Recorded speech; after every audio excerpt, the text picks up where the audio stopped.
ये है खबरों की खबर और आप देख रहे हैं खबरों की खबर TV. All India Muslim personal law board ने 5 अक्टूबर को औकाफ की हिफाजत और मुजवज़ा कानून वक्फ तरमीमी बिल की मुखालफत में एक बड़ा जलसा आम मुंबई में मुनक़िद करने का फैसला किया है, जो कि जनूबी मुंबई में वाक़ मशहूर तालीमी इदारे अंजुमन इस्लाम में मुनक़िद किया जाएगा।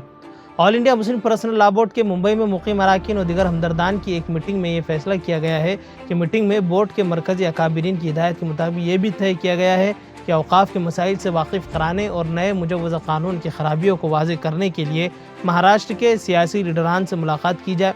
साथ ही मुंबई और क़ुर्ब जवार के उन मेंबरान पार्लियामेंट से भी मुलाकात की जाए जिन्हें मुश्तरका पार्लिमानी कमेटी JPC कारकुन बनाया गया है।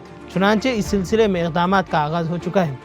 All India Muslim personal law board की औकाफ कमेटी बराए महाराष्ट्र के कन्वीनर मौलाना महमूद अहमद खान दरियाबादी ने बताया है कि 5 अक्टूबर को होने वाले इजलास के लिए मुल्क के मुमताज़ उलमा इकराम, दानिशवरान और माहिरीन कानून को दावत दी जा रही है। उन्होंने कहा है कि इस सिलसिले की मज़ीद तफसीलात से वक्तन फ़वक्तन आगाह किया जाता रहेगा।